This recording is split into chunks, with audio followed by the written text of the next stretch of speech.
Bismillahirrahmanirrahim. Assalamualaikum warahmatullahi wabarakatuh. Dalam video kali ini kita akan membahas dua buah soal yang berkaitan dengan materi permutasi. Kita tahu bahwa pada materi permutasi ada tiga jenis soal yang berkaitan dengan permutasi. Yang pertama yaitu permutasi dengan unsur yang berbeda. Yang kedua, permutasi dengan beberapa unsur yang sama. Dan yang ketiga, permutasi siklis. Oke, langsung kita bahas soal yang pertama. Ini nanti permutasi yang mana, coba kita bahas dulu. Rapat pengurus OSIS diikuti oleh ketua, wakil ketua, sekretaris, dan 3 anggota lainnya. Mereka akan duduk mengelilingi meja bundar. Jika ketua harus duduk di antara wakil ketua dan sekretaris, maka hitunglah banyaknya posisi duduk yang mungkin dalam rapat tersebut.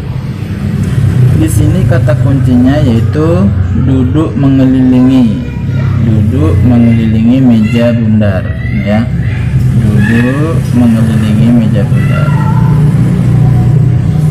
Nah, berarti dia termasuk permutasi apa? Berarti kalau duduk mengelilingi, berarti permutasi siklis, ya. Di sini masuk dalam kategori permutasi siklis. Sementara pada rumus permutasi siklis itu adalah permutasi n unsur atau n objek. Nah, secara siklis itu rumusnya adalah n dikurang 1 faktorial. Ini rumusnya kalau permutasi siklis. Artinya apa? Kalau kita mau menyusun dari sebanyak n objek dan susunannya melingkar, n objek dan susunannya melingkar, berarti banyak susunannya ada n dikurang 1 faktorial. Nah, dalam hal ini ada berapa unsur atau ada berapa orang? Di sini ada anggotanya, yaitu ada ketua, ada wakil ketua, ada sekretaris, dan 3 anggota lainnya. Berarti ada 6 anggota, 6 orang. Tetapi 6 orang itu duduknya ada syaratnya. Syaratnya yaitu wakil ketua, ketua harus duduk di antara wakil ketua dan sekretaris. Ini syaratnya.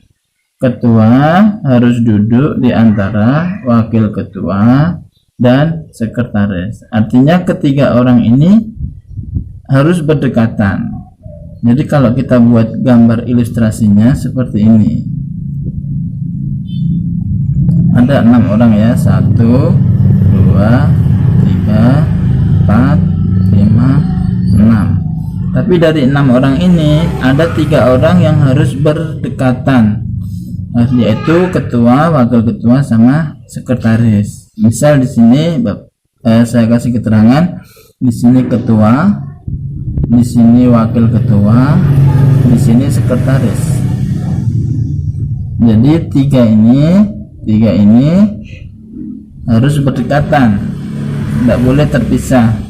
Jadi artinya dari tiga ini dianggap satu objek karena tidak boleh dipisah. Berarti objeknya ini objek yang pertama, objek yang kedua, objek yang ketiga, dan objek yang keempat. Jadi ada 4 objek, dianggap ada 4 objek karena yang 3 ini tidak boleh terpisah, harus berdekatan. Nah, sehingga banyaknya susunan duduk, atau banyaknya posisi duduk, ya, banyak posisi duduk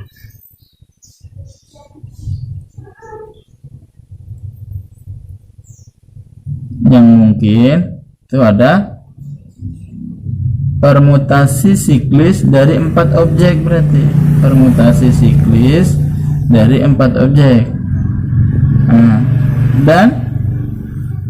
Di sini sekretaris sama wakil ketua masih boleh berpindah tempat atau masih belum pasti juga. Tetapi untuk yang ketua sudah pasti karena ketua harus di tengah atau di antara sekretaris dan wakil ketua. Tapi untuk sekretaris dan wakil ketua boleh berpindah tempat. Jadi masih ada 2 unsur yang bisa berpindah tempat, makanya masih dikali dengan 2 faktorial. karena masih ada sekretaris bisa jadi di sini, wakil ketua bisa jadi di sini, jadi masih ada dua kemungkinan, artinya masih dikali dengan 2 faktorial. Jadi sama dengan permutasi 4 siklis, berarti 4 dikurang 1 faktorial dikali dengan 2 faktorial sama dengan 3 faktorial dikali dengan 2 faktorial. Jadi 3 kali 2 kali 1 dikali 2 faktorial itu 2 kali 1 sama dengan 6 kali 2 yaitu 12 cara atau 12 posisi duduk yang mungkin dalam rapat tersebut ya. Yang kasus nomor 1 yaitu tentang permutasi siklis. Nah sekarang yang nomor 2, nanti jenis permutasinya permutasi apa. Tersedia 10 buku dengan judul yang berbeda. Sebuah rak kecil hanya bisa memuat 6 buku. Berapa banyak jenis susunan buku yang dapat disusun pada rak tersebut? Nah sekarang objeknya ada berapa? Ada 10 judul, 10 buku. 10 buku itu judulnya berbeda, berarti ini termasuk permutasi dengan unsur yang berbeda. Tapi 10 buku itu mau kita pilih 6 saja karena raknya hanya memuat 6 sorry ya. Jadi permutasi 6 dari 10 karena kita mau mengambil 6 kemudian disusun. Nah permutasi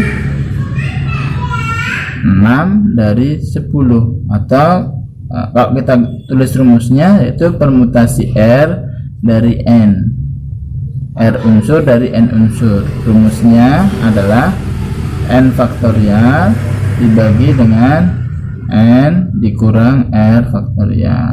Ini rumusnya. Sehingga kalau dalam kasus ini permutasi 6 dari 10 sama dengan 10 faktorial dibagi dengan 10 dikurang 6 faktorial. Jadi bukan 10 faktorial dibagi 6 faktorial, bukan, tapi 10 kurang 6 faktorial karena rumusnya N kurang R. Itu sama dengan 10 faktorial dibagi dengan 4 faktorial. Nah 10 faktorial berarti 10 kali 9 kali 8 kali 7 kali 6 kali 5 kali 4 faktorial dibagi dengan 4 faktorial ya, bagi dengan 4 faktorial. Nah 4 faktorialnya bisa kita coret menjadi tinggal 10 kali 9 kali 8 kali 7 kali 6 kali 5. 10 kali 9 kali 8 ini 720 kali dengan 6 ya 7 kali 6 kali 5 yaitu 210. Kalau kita kalikan yaitu berapa? 151.200 cara ya. Jadi ada banyak susunan buku yang mungkin terjadi, ada 151.200 cara. Nah, pembahasan 2 soal terkait dengan permutasi, mudah-mudahan bisa menambah pengetahuan atau menambah pemahaman adik-adik semua. Terima kasih. Jika video ini bermanfaat silahkan di share ke teman-teman. Sekian, assalamualaikum warahmatullahi wabarakatuh.